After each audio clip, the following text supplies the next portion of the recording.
Hello everyone, আসসালামু আলাইকুম সবাইকে। আমি জুবায়ের হাসান, পড়াশোনা করছি বুয়েট ত্রিপলি ডিপার্টমেন্টে। আজকে আমি তোমাদের সামনে এনেছি আরেকটা নতুন ভিডিও। সবাইকে স্বাগতম আমার ভিডিওতে। আজকে আমরা কথা বলবো ফাংশন নিয়ে। তোমরা অনেকেই জানো ফাংশন কি, অনেকেই জানো না, এবং অনেকেই ভাবতেছো যে ফাংশন আসলে আমার কোন কাজে লাগবে। অনেকেই ভাবতেছো যে আমাদের তো ফাংশন অধ্যায়টাই নাই, কিন্তু আমাদের কি ফাংশন লাগবে না? অবশ্যই লাগবে ফাংশন। তুমি যখন গ্রাফ প্লট করো, যখন তুমি সরল রেখার অঙ্কগুলা করো, যখন তুমি ইন্টিগ্রেশন করো, তখন আমাদের ফাংশনের কনসেপ্টটা অবশ্যই লাগে। ফাংশনের কনসেপ্টটা আমাদের লাগবেই। সো আমাদের জেনে যাওয়া উচিত যে ফাংশন জিনিসটা কি, এটা কিভাবে কাজ করে। এখন তোমরা যদি এটাকে স্কিপ করো, তাহলে কিন্তু তোমাদের জন্য বেশি একটা লাভজনক হবে না। চিন্তা করো, যারা 9-10-এ আছো এখনও, তাদের জন্য তো অনেক ইম্পর্টেন্ট অধ্যায়টা, তাই না? 9-10-এ তো এখান থেকে এক্সাম আসেই, মানে এক্সামে কোশ্চেন আসেই। সো তাদের জন্য ইম্পর্টেন্ট। বাট আমরা যেটা করে আসি যে আমরা ম্যাথ সবসময় মুখস্থ করি। ম্যাথ মুখস্থ করার জন্য আসলে আমরা এইগুলো জিনিসগুলো বুঝি না। সো এর জন্য আর কি এই ভিডিওটা বানানো হচ্ছে তোমাদের জন্য, যাতে তোমরা ইজিলি ফাংশনের কনসেপ্টটা বুঝতে পারো। তো ফাংশন জিনিসটা কি? ফাংশনকে আমি বলি মেশিন। বুঝছো? ফাংশন একটা মেশিন। বাংলায় ফাংশন মানে হচ্ছে কাজ করা। বুঝতে পারছো? তা মেশিনের কাজ কি? কাজ করে না। ফাংশন কি জিনিস? ফাংশন একটা মেশিন। একটা মেশিনের কাজ কি? কোনো একটা কাজ করা। ধরো তোমার কাছে একটা মেশিন আছে, ধরো জুস বানানোর মেশিন। হুম, এটার নাম কি? জুস তৈরির মেশিন। এখন বলো, তুমি যদি এর ভিতর তুমি যদি এর ভিতর আম দাও, তাহলে তুমি এখান থেকে কি পাবে? আমের জুস। বুঝতেছো? তুমি এর ভিতর যদি জাম দাও, জাম দিলে তুমি কি পাবে? জামের জুস, তাই না? তুমি এর ভিতর কাঁঠাল দিলে কাঁঠালের জুস পাবে। যদিও কেউ কাঁঠাল খেয়েছো কিনা কখনো জানি না, কিন্তু তুমি কিন্তু বুঝতে পারতেছো কনসেপ্টটা। তুমি এর ভিতর যাই দাও না কেন, তুমি জুস পাবে সেই ফলের। তো এই জুস তৈরির মেশিনটা একটা ফাংশন। বুঝছো? এই জুস তৈরির মেশিনটা একটা কি? ফাংশন। তাহলে ফাংশন কাকে বলে? ফাংশন হচ্ছে যেটা মেশিন একটা ইনপুটকে নেয়, একটা আউটপুটকে সে বের করে। অর্থাৎ একটা ফাংশন, এটা একটা ফাংশন, আমি এফ দিয়ে ফাংশন লিখলাম। একটা ফাংশন অলওয়েজ একটা ইনপুট নেবে অ্যান্ড একটা আউটপুট দিবে। বুঝতেছো? এই যে জুস তৈরির মেশিনটা, এর ভিতরে একটা ইনপুট দিচ্ছ আর একটা আউটপুট পাচ্ছ, তাহলে এই মেশিনটা কি? একটা ফাংশন। অ্যান্ড আমি এফ দ্বারা বলতেছি এই ফাংশনটার নাম এফ। আমি এফ না দিয়ে বলতে পারতাম এই ফাংশনটার নাম আহ, ধরো জুস তৈরি ফাংশন, জুস তৈরি। তো মেশিন যা, ফাংশনও তাই। বুঝতেছো? এরপর আসে যে ফাংশন দিয়ে কি হয়, আমরা আসলে ফাংশন কোন কাজে লাগাই। বুঝতেই পারতেছো, আমাদের জুস তৈরির জন্য ফাংশন লাগে, তাই না? ধরো কারোর ওজন মাপার জন্য একটা ফাংশন লাগে, একটা মেশিন লাগে। সে মেশিন যেই যেই কাজে লাগে, ফাংশনও সেই সেই কাজে লাগে। বুঝছো? ধরো আমার কোনো কিছুকে বর্গ করতে হবে, তাহলে আমি একটা ফাংশন লিখবো, এক্স স্কোয়ার একটা ফাংশন। এর ভিতর তুমি যা ইনপুট দাও না কেন, এক্স স্কোয়ার একটা ফাংশন, এর ভিতর তুমি যা ইনপুট দাও না কেন সে তাকে বর্গ করে দেয়। 2 দিলে সে তাকে 4 বানিয়ে দিবে, 3 ইনপুট দিলে সে তাকে 9 বানিয়ে দিবে। বুঝতেছো? 4 ইনপুট দিলে সে তাকে 16 বানিয়ে দিবে। তো এক্স স্কোয়ার একটা ফাংশন। বুঝছো? তাহলে ফাংশন দিয়ে কী হয়? আমরা ম্যাথমেটিক্যাল দুনিয়ায় অনেক কিছু বের করি ফাংশনের মাধ্যমে। ফাংশন একটা কনসেপ্ট, ঠিক আছে? এটা একটা যন্ত্র যেটার কাজ কাজ করা। আম দিলে জুস বের হয়, 2 দিলে 4 বের হয়। তো এগুলো একটা ফাংশন। আচ্ছা, তো ফাংশনকে ডিনোট করা হয় কিভাবে, এটা একটা কোশ্চেন। তোমরা এতদিন পড়ে আসতেছো, 9-10-এও পড়ছো, যারা 9-10 আছো তাদের জন্য তো আজকে বিঙ্গো। তো ফাংশনে আমি একবারে বেসিক ম্যাথ পড়াচ্ছি, তো তো ম্যাথমেটিক্যাল টার্মে ঢুকবো না, জাস্ট বেসিকগুলো উপর দিয়ে পড়বো। তো ফাংশনের ডোমেন কী জিনিস দেখো, একটা ফাংশনকে লেখা হয় কিভাবে, এফ আর তীর চিহ্ন আর। আচ্ছা, আমি যেটা লিখলাম এটা তোমরা বইয়ে দেখেছো। আসলে এই জিনিসগুলো কি, এই যে যেটা দেখতেছো এফ, এফ দ্বারা বোঝায় ফাংশনের নাম, এফ দ্বারা বোঝায় ফাংশনের নাম, আর দ্বারা বোঝায় ফাংশনের ডোমেন। এখন প্রশ্ন হচ্ছে ডোমেন কি জিনিস, আমি বলতেছি। অ্যান্ড আর দ্বারা কি বোঝায় এটা একটু পরে বলবো, তোমরা আগে শুনো। তাহলে এফ হচ্ছে ফাংশনের নাম, অর্থাৎ এই ফাংশনের কাজ কি, এটা এফ নির্ধারণ করে। এফ যে কোনো কিছু নাম হইতে পারে। ডোমেন হচ্ছে মেনলি ইনপুট, ডোমেন হচ্ছে ইনপুট। যেমন তোমাদের এক্সাম্পল দিই আমি, তোমার যে আমের জুসের যে মেশিন ছিল, যে জুস ফলের জুসের যে মেশিনটা ছিল, এটার ভিতর তুমি কি কি ফল ইনপুট দিতে পারো বলো তো? এর ভিতর তুমি ইনপুট দিতে পারো আম, তাই না? অথবা তুমি ইনপুট দিতে পারো কমলা, আম কমলা। অ্যান্ড তুমি আউটপুট কি পাবে? আউটপুট পাবে জুস, আমের জুস, আমের। আচ্ছা, একটু বড় করে লিখি, আমের জুস। বুঝতেছো? তো জুস, জাস্ট আমের জুস না, তুমি যেটাই ইনপুট দিবা সেটাই পাবা। তাহলে এখানে তোমার যন্ত্রের নাম কি হবে? ধরে নাও ফলের জুস। তাহলে আমি ডান পাশে আঁকি, ডান পাশে আমি আঁকি যে আমার একটা যন্ত্র আছে, যে যন্ত্রের নাম আছে বরগজ্জা। দিলাম বরগজ্জা, যেটা জুস তৈরি করার মেশিন। জুসের ভিতরে আমি কি ইনপুট দিব? ইনপুট হিসেবে ডোমেইন দিতে হয়, তাহলে ডোমেইন মানেই হচ্ছে ইনপুট। তাহলে আমি জুসের ভিতরে কোনটা ইনপুট দিব? ফল। তো আমি লিখলাম ফল। তাহলে দেখো, এই যেটার সাথে মিলতেছে বাম পাশে দেখো, নাম আগে লিখলাম এফ, আমি দিলাম, তুমি জুস দিতে পারতা, কোনো সমস্যা ছিল না। তারপরে লিখলাম আমি ডোমেইন, ডোমেইন হচ্ছে যে কোনো ফল। অ্যান্ড তারপরে আমরা দেবো এটা কি, এটা কি আউটপুট?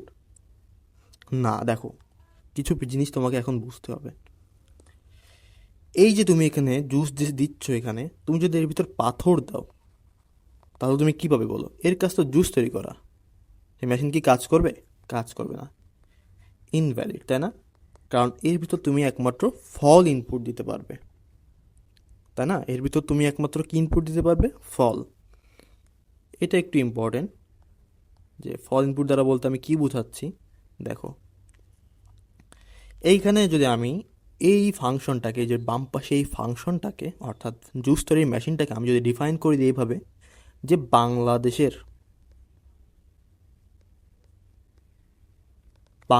ফল, ঠিক আছে? এই ইনপুট তুমি শুধুমাত্র বাংলাদেশের ফল নিতে পারবে।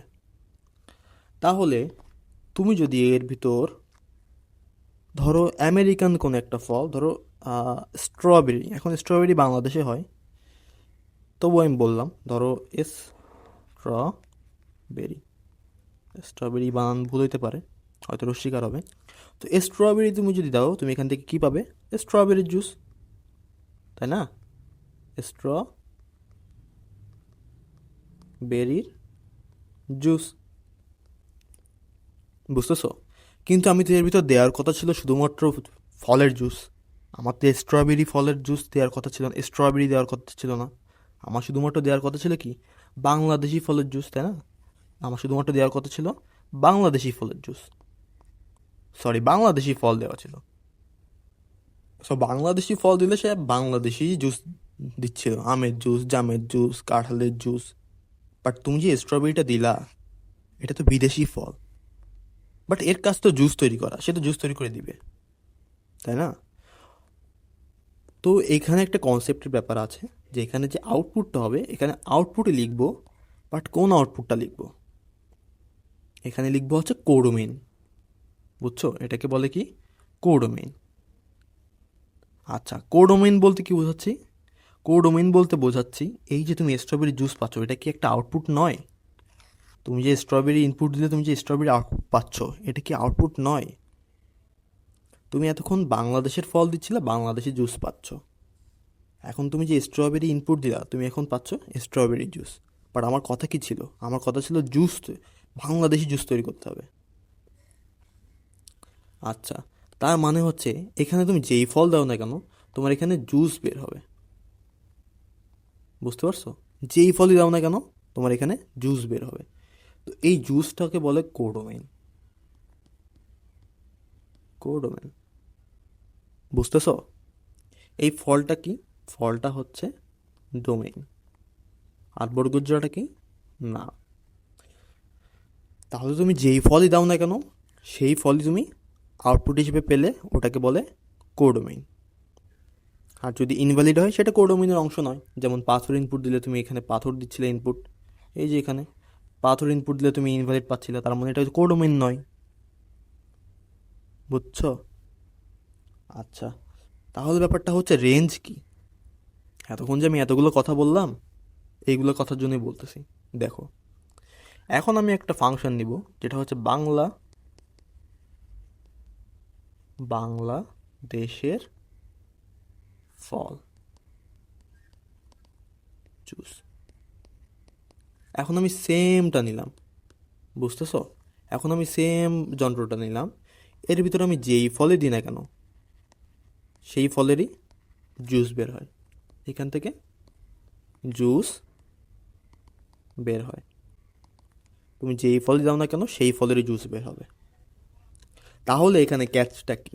ক্যাচটা হচ্ছে তুমি এর ভিতর শুধুমাত্র বাংলাদেশের ফলেরই জুস দিতে পারবে। অর্থাৎ বাংলাদেশে ধরো ফল আছে 200টা, বাংলাদেশে ধরো ফল আছে 200টা বাংলাদেশি ফল, আমরা যে দেশি ফলগুলো যেগুলোকে বলি সেইগুলা। তো তুমি যদি দেশি ফল ইনপুট দাও, দেশি ফল যদি তুমি ইনপুট দাও, তুমি কি পাবে? আউটপুট হিসেবে কি পাবে? দেশি জুস, তাই না? তো তোমার কাঙ্ক্ষিত প্রোডাক্ট হচ্ছে দেশি জুস।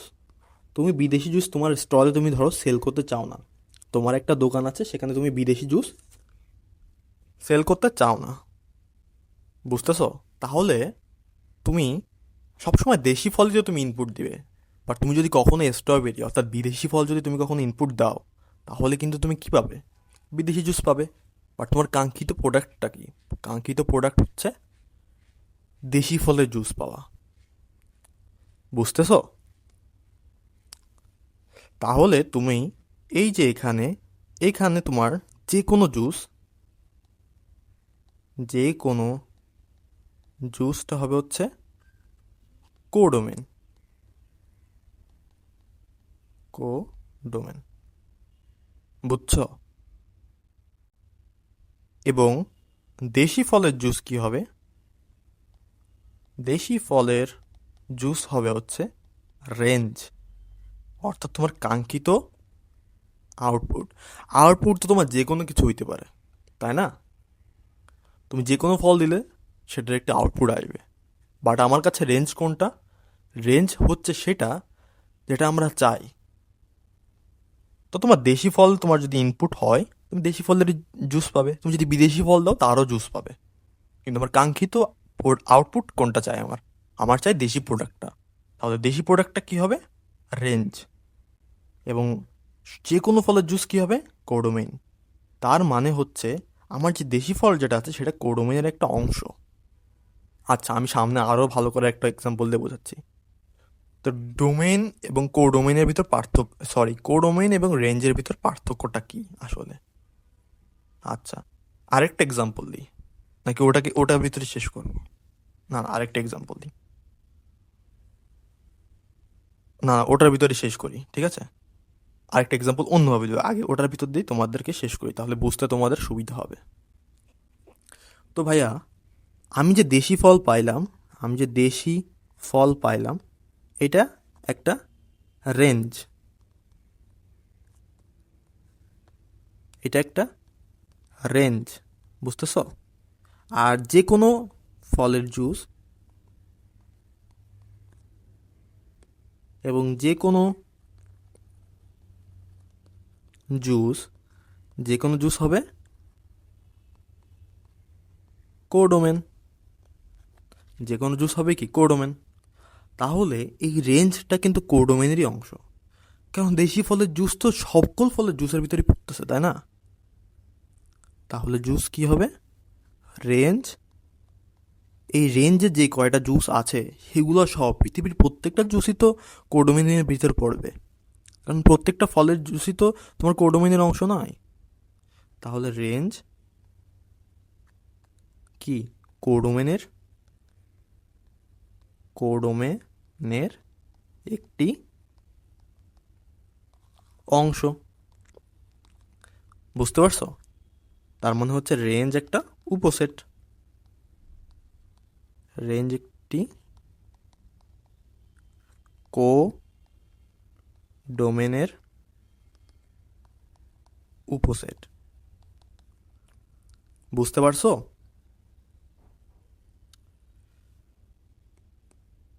আই হোপ বুঝতে পারছো। তোমাদের আরেকটা এক্সাম্পল দিই, তোমাদের এগুলো বাদ দিয়ে আরেকটা এক্সাম্পল দিই। এটা যদি লেখা হয়ে থাকে, আই হোপ লেখা হয়ে গিয়েছে, তো আমি আরেকটা এক্সাম্পলের মাধ্যমে তোমাদের বুঝাই। তো ফাংশনের একটা ব্যাপার আছে, ফাংশনের একটা ব্যাপার আছে এটা যে ফাংশন, ধরো আমি এখানে দুইটা আচ্ছা, ফাংশনের একটা ব্যাপার আছে, সেটা হচ্ছে ফাংশনের একটা ইনপুটের একটাই আউটপুট হইতে হবে। বুঝছো? একটা ইনপুটের একটাই আউটপুট হইতে হবে, কিন্তু একাধিক ইনপুটের আউটপুট একটা হইতে পারে। আচ্ছা, আমি বুঝাই বলি, তাহলে তোমাদের জন্য বুঝতে ইজি হবে। আমি একটু সুন্দর করে চিত্রটা আঁকি।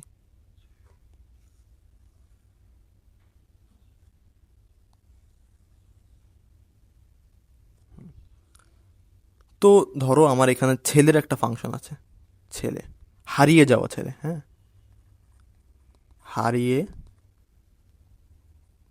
যা, উল্টো পাল্টা লিখতে, আচ্ছা ঠিক আছে, আবার লিখতেছি ভুল।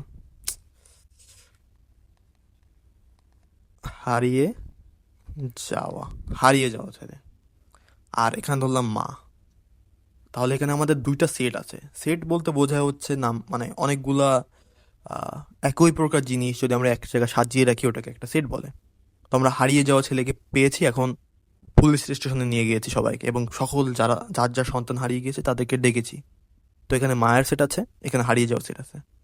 তো ধরো হারিয়ে যাওয়া সেটের ভিতর আছে প্রথম জনের নাম এ, দ্বিতীয় জনের নাম বি, তৃতীয় জনের নাম সি, চতুর্থ জনের নাম ডি, পঞ্চম জনের নাম ই, এফ। অ্যান্ড ধরে পাশে মায়ের সেট আছে ক, খ, গ, ঘ, উম, চ। তো এইখানে একটা জিনিস খেয়াল করো, একটা বাচ্চার কি দুইটা মা হইতে পারে? একটা বাচ্চার কি দুইটা মা হইতে পারে? ধরো পুলিশ এসে এই মাকে জিজ্ঞেস করলো যে তোমার বাচ্চা কোনটা, আচ্ছা সরি, পুলিশ এসে এই বাচ্চাকে জিজ্ঞেস করলো তোমার মা কোনটা, সে কি বলবে? আমার মা কোনটা? সে বলবে আমার মা ওই যে খ। তাকে যদি আবার প্রশ্ন করে তোমার মা কোনটা, সে কি বলবে গ? না, কারণ প্রত্যেকটা বাচ্চার একটাই মা হয়, দুইটা মা হওয়া তো পসিবল না। এখন যদি ডিকে বলা হয় তোমার মা কোনটা, সে বললো আমার মা গ। বুঝছো? সে বললো আমার মা গ। তখন যখন আবার তোমার যখন ইকে প্রশ্ন করা হলো তোমার মা কোনটা, সে বললো আমার মাও গ। কারণ একটা মায়ের দুইটা বাচ্চা হইতে পারে, তাই না? কিন্তু একটা ছেলের বা একটা বাচ্চার মা তো একজনই হবে, কিন্তু দুইটা ছেলের একজন মা হইতেই পারে, দুজন ভাই হইতে পারে না। এবং এফকে প্রশ্ন করা হলো যে তোমার মা কোনটা, এফ বলল আমার মা এখানে নাই, আমার মা এখানে নাই। তার মানে কি এফ এর, তো এখানে হচ্ছে যেটা করতেছি, আমার একটা ফাংশন আছে, ফাংশনটা হচ্ছে পুলিশ স্টেশন। সেখানে হারিয়ে যাওয়া বাচ্চা পাওয়া গেছে, সেখানে আমি বাচ্চাকে জিজ্ঞেস করতেছি তোমার মা কোনটা, তো মানে বাচ্চার জন্য প্রশ্নটা হচ্ছে ইনপুট, বাচ্চা বলতেছে আমার মা ওটা, তাহলে আমার মা হচ্ছে ওটা একটা আউটপুট। তো এফ এর জন্য এফ এর মা খুঁজেই পাওয়া যায়নি, তার মানে এফ এর জন্য ফাংশন ইনভ্যালিড। এফ এর মান এফ এই স্টেশনে পাওয়া যাবে না, হয়তো এফকে অন্য একটা স্টেশনে পাঠাইতে হবে। আচ্ছা, তো এইবার যদি আমি এখানে দেখি, এখানে একটা ইম্পর্টেন্ট নোট আসলো, যে আমি নিচে লিখতেছি যে বাচ্চার মা একজনই, তাই না? অর্থাৎ আমার যদি একটা ফাংশন থাকে, আচ্ছা আমি সবগুলো শেষ করি তারপরে বলি। ধরো সিকে জিজ্ঞাসা করা হয়েছে তার মা কোনটা, সি বলেছে আমার মা খ, সি বলেছে আমার মা খ। অ্যান্ড বি আর ই এর মা খুঁজেই পাওয়া যায়নি, বি আর ই এর মা খুঁজে, বি আর এফ এর মা খুঁজেই পাওয়া যায়নি, বি আর এফ এর মা খুঁজেই পাওয়া যায়নি। আচ্ছা, বাচ্চার, তো প্রত্যেক বাচ্চার মা একজনই, বুঝছো? এর মানে বোঝায় আমাদের একটা ফাংশন যদি থাকে, আচ্ছা আমার এই গোল দূরে হয়ে গেল, আমি যে আঁকলাম এটা ডিলিট হয়ে গেল কিভাবে বুঝলাম না। আচ্ছা, তো আমাদের প্রত্যেকটা বাচ্চার মা হবে একজনই, তার বেশি হইতে পারবে না। অর্থাৎ আমাদের একটা ফাংশনে, আমি লিখতেছি,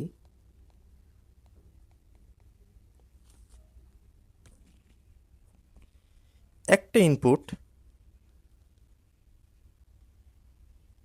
একটা ইনপুটের জন্য আউটপুট একটাই।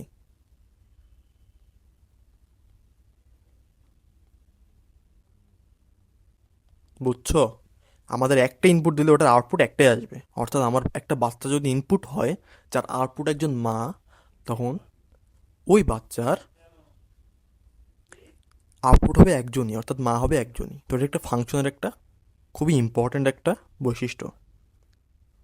কিন্তু একাধিক, একের অধিক, একের অধিক ইনপুট, আইপুট না, ইনপুট, একের অধিক ইনপুট ক্যান লিড ইনটু, অর্থাৎ বের করতে পারে একাধিক আউটপুট, একাধিক আউটপুট।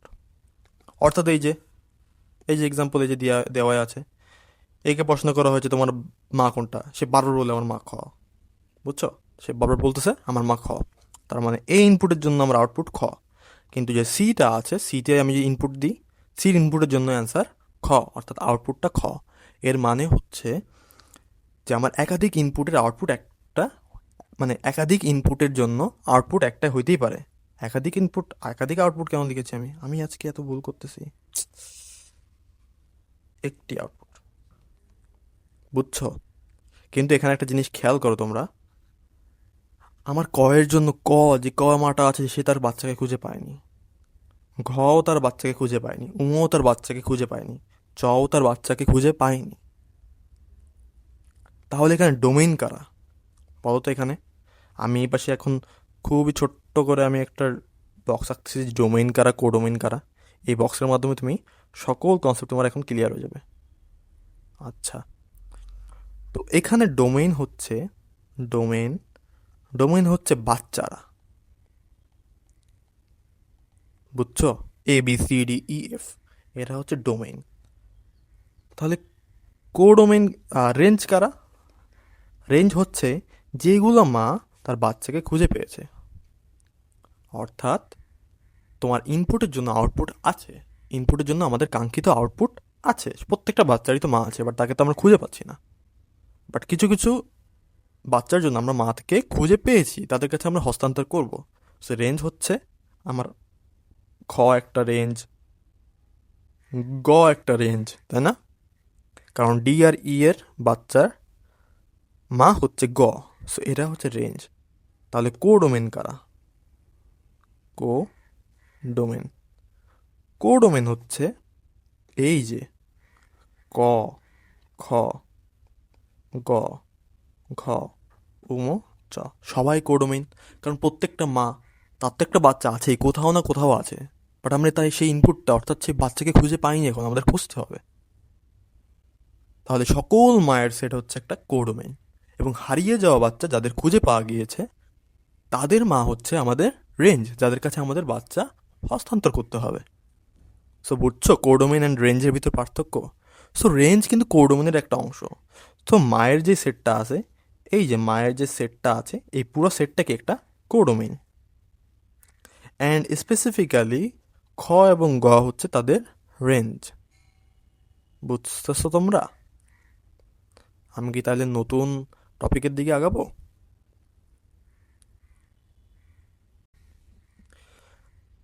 আই হোপ তোমরা বুঝছো।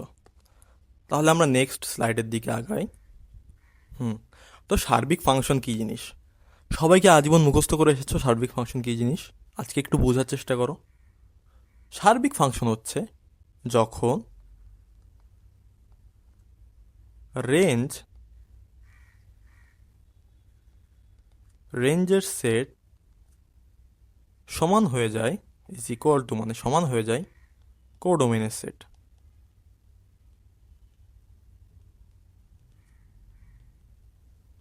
বুঝছো? যখন রেঞ্জের সেট সমান হয়ে যায় কোডোমেইনের সেটের সঙ্গে। এর মানে কি?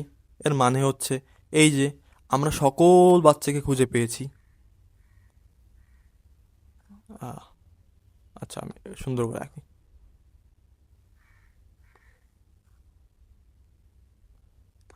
ধরো এই যে বাচ্চা সেট আছে এ বি সি ডি, চারজন বাচ্চাকে পেয়েছি।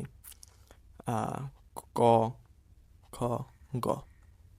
আমরা সকল বাচ্চাকে খুঁজে পেয়েছি যার একজন না একজন মা আছে। অর্থাৎ ধরো এ আর বি এর মা একজন, সি এর মা গ, আর ডি এর মা, সরি সি এর মা খ, ডি এর মা গ। অর্থাৎ এখানে আমাদের ডোমেইন কোনগুলা? এ বি সি ডি, এগুলো ডোমেইন। রেঞ্জ কোনগুলা? রেঞ্জ তো সবাই, কারণ প্রত্যেকটা ইনপুটের জন্য আমরা আউটপুট পেয়েছি। তার মানে রেঞ্জ কোনটা? রেঞ্জ হচ্ছে ক খ গ। এবং কোডোমেইন কোনটা? এখানে এমন কোনো মাকে পাওয়া যায়নি যার বাচ্চা হারিয়েছে, অর্থাৎ প্রত্যেকের মাকে তার বাচ্চাকে আমরা খুঁজে দিয়েছি। তাহলে range is equal to codomain এখানে। বুঝছো? এই যে আমরা প্রত্যেকের বাচ্চাকে খুঁজে দিয়েছি, এর জন্য রেঞ্জ তার কোডোমেইনের সমান হয়ে গিয়েছে এখন। বুঝছো? এই ফাংশনকে বলে সার্বিক ফাংশন। অর্থাৎ এই পুলিশ স্টেশনের যে ফাংশনটা আছে, পুলিশ স্টেশনের যে কাজ বাচ্চা খোঁজা, তারা সাকসেসফুল। তারা সবাইকে খুঁজে পেয়েছে, প্রত্যেকটা হারানো বাচ্চা এবং হারানো মাকে। বুঝছো? এর জন্য এটা একটা সার্বিক ফাংশন, পুলিশ স্টেশনটা। তাহলে এক এক ফাংশন কি জিনিস? যখন আমাদের একটা ফাংশনে একটা ইনপুটের জন্য একটা মাত্র আউটপুট পাওয়া যায়, তখন ওটাকে বলে সার্বিক ফাংশন। আচ্ছা আমি মনে হয় তোমাদের ম্যাথমেটিক্যালি একটু বোঝায় এখন। দেখো, নর্মাল ফাংশন আগে লিখি। নর্মাল ফাংশন কি ম্যাথমেটিক্যালি বোঝায় এখন, হ্যাঁ। একটু আগে এক্সাম্পল দিয়ে বোঝাচ্ছিলাম। নর্মালে ধরো আমার কাছে একটা ফাংশন আছে, সেই ফাংশনটা হচ্ছে এক্স স্কোয়ার। এই ফাংশনের ভিতর তুমি যদি মাইনাস ইনপুট দাও, এই ফাংশনের ভিতর তুমি যদি মাইনাস ইনপুট দাও, তাহলে তুমি কী পাবে? এর ভিতর আমি যদি মাইনাস ইনপুট দিই -2, তুমি পাবে +4। তুমি যদি +2 ইনপুট দাও তাহলে তুমি কী পাবে? তাও +4ই পাবে, তাই না? +4ই পাবে। অর্থাৎ এক্স স্কোয়ার একটা ফাংশন, যে ফাংশনের কাজ বর্গ করা, কিন্তু এখানে একাধিক ইনপুটের জন্য একটা মাত্র আউটপুট আছে। বুঝতেছো? ওই যে একাধিক বাচ্চা, এগুলো কি বলা যায়? এই -2 একাধিক বাচ্চার একটা মা হইতেই পারে। সো -2 এর জন্য আমরা আউটপুট পাচ্ছি 4। এটা কি একটা নর্মাল ফাংশন। বাট এক এক ফাংশন কি বলে? একে বলে ইংলিশে বলে অন টু ফাংশন। এক এক ফাংশন, এক এক ফাংশন এটা বল, এক এক ফাংশন বলে এটা যে আমাদের একটা মাত্র ইনপুটের জন্য একটা মাত্র আউটপুট পাওয়া যাবে। অর্থাৎ একটি ইনপুট,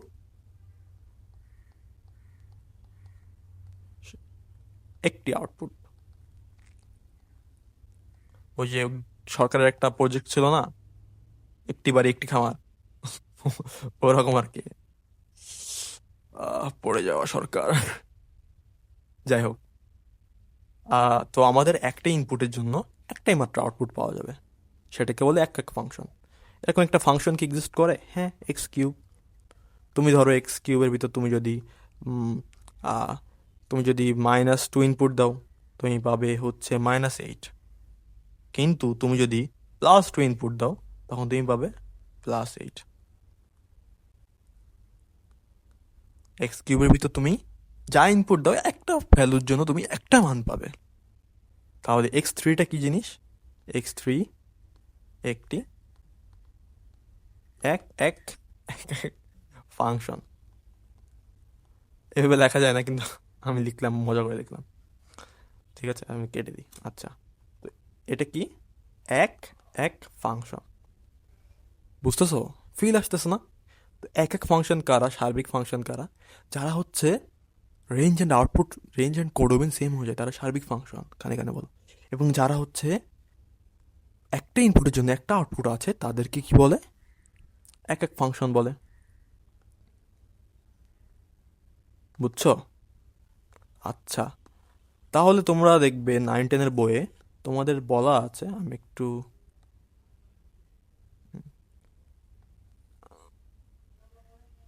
9-10-এর বইয়ে দেখবা তোমাদের বলা আছে যে এক্স স্কোয়ার একটি এক এক ফাংশন। বুঝছো? এক্স স্কোয়ার একটি এক এক ফাংশন। এটা কি সত্য আসলেও? আচ্ছা, এটা সত্য হতে পারে। বুঝছো? এটা এক এক ফাংশন হতে পারে। উত্তর হচ্ছে এক্স স্কোয়ার কিন্তু এক এক ফাংশন না। দেখো, নর্মালি -2 এর জন্য +4, +2 এর জন্য +4, অর্থাৎ এটা একটা normal function. But x square কি এক এক ফাংশন হইতে পারে? হইতে পারে, হতে পারে। কিন্তু শর্ত হচ্ছে যখন ইনপুট বা ডোমেইন, আমরা ডোমেইনকে ইনপুট বলি না? ইনপুট বা ডোমেইন কি হয়? ইনপুট বা ডোমেইন পজিটিভ রিয়েল নাম্বার হয়। ঠিক আছে, আমরা নেগেটিভ মান ইউজই করবো না, তখন এটা হবে। অর্থাৎ তুমি এক্স স্কোয়ারের ভিতর তুমি যদি এখন 1 দাও, 1 পাবে। +2 দিলে 4 পাবে। +3 দিলে 9 পাবে। বুঝছো? এখন কি তুমি মাইনাস ইনপুট দিতে পারবে? মাইনাস ইনপুট তুমি এখন আর দিতে পারবে না। তোমার +2 দিতে হবে ইনপুট। +2 দিলে তুমি পাবে +4। বুঝতেছো? +3 দিলে তুমি পাবে +9। তাহলে এখন এক্স স্কোয়ার একটা একক ফাংশন, কারণ এক্স স্কোয়ার এখন শুধুমাত্র পজিটিভ ভ্যালু ইনপুট নিচ্ছে। বুঝতেছো? এখন প্রত্যেকটা একটা ভ্যালুর জন্য একটা আউটপুট পাবো। তো এটা হচ্ছে এক এক ফাংশনের বৈশিষ্ট্য। তাহলে আমরা নেক্সট স্লাইডের দিকে আগাই। নেক্সট স্লাইড হচ্ছে আমাদের শেষ স্লাইড, অর্থাৎ শেষ আমাদের। হ্যাঁ, ভিডিওটি শেষ, একটু লেন্দি ভিডিও হয়ে গেল। আচ্ছা, তোমাদের জন্য আরেকটা ধাঁধা আছে আজকে। আমি খুবই সহজ সহজ ধাঁধা দিই, তোমরা এগুলো সলভ করার চেষ্টা করো। আমাকে কমেন্টে তো জানাও না, অ্যান্ড রেসপন্সও অনেক কম, আশা করছিলাম একটু বেশি। তো তোমরা কমেন্টে জানাও, কমেন্টে জানালে আমি উৎসাহ পাই, ভিডিও বানানোর উৎসাহ পাই। অ্যান্ড যদি কেউ না দেখে, তাহলে তো উৎসাহ পাবো না, আস্তে আস্তে হারিয়ে ফেলবো। সো সবার জন্য শেয়ার করো, কমেন্ট করো, লাইক করো, পেজের সঙ্গে ফলো থাকো, আমাকে নিয়মিত মেসেজ দাও, আমার সঙ্গে যোগাযোগ রাখো। তাহলে একটা উৎসাহ থাকে পড়ানোর। আর আমি যদি, আমার কাছে মনে হচ্ছে আমি একা একা পড়াচ্ছি, কারণ কেউ কমেন্টও করে না, কয়েকজন ভিডিও দেখে তাও দেখে না, 5-7টা ভিউ আসতেছে। সো হ্যাঁ, এটাই আর কি। আচ্ছা, যাই হোক। তো আজকে ধাঁধাটা খুবই ইন্টারেস্টিং একটা ধাঁধা দিয়েছি। সেটা হচ্ছে যে, ধরো এ পজিশন থেকে একটা প্লেন বি পজিশনে গিয়েছে। সেটা গিয়েছে হচ্ছে 80 মিনিটে। সে যদি 80 মিনিটে গিয়েছে, কিন্তু এ থেকে বিতে আসতে লেগেছে হচ্ছে 1 ঘন্টা 20 মিনিট। 1 ঘন্টা 20 মিনিট। তাহলে তোমাকে উত্তর দিতে হবে এটার কারণটা কি। খুব ইজি ধাঁধা, হ্যাঁ। ম্যাথমেটিক্যাল ধাঁধার চাইতে বেশি হচ্ছে এটা কল্পনা করার ধাঁধা। যে কল্পনা যে ভালো করতে পারবে, সে ভালো এই অ্যান্সারটা দিতে পারবে আর কি, এই ধাঁধাটার। তো আজকের ভিডিও এই পর্যন্তই। তোমরা সাথে থাকো, সাথে থাকলে আমি আরও ইন্সপিরেশন পাবো। সামনে অনেক বেসিক থেকে অনেক এরকম ভালো ইন্টারেস্টিং ইন্টারেস্টিং প্লেলিস্ট আনবো। শুধু বেসিক থেকে না, হয়তো এইচএসসি এর অ্যাকাডেমিক্স বইয়ের চ্যাপ্টারগুলোর উপর আনতে পারি। তোমরা যদি আমাকে জানাও তাহলে আনতে পারি। তো আল্লাহ হাফিজ সবাইকে। কোন চ্যাপ্টারের উপর ভিডিও বানানো যায় ওটা জানাইতে পারো আমাকে, যে ওটা ভাইয়া বেসিক থেকে একেবারে ভিতর থেকে বুঝিয়ে দেন, বুঝাই দিতে পারি। ঠিক আছে? আল্লাহ হাফিজ সবাইকে। Tata, bye bye.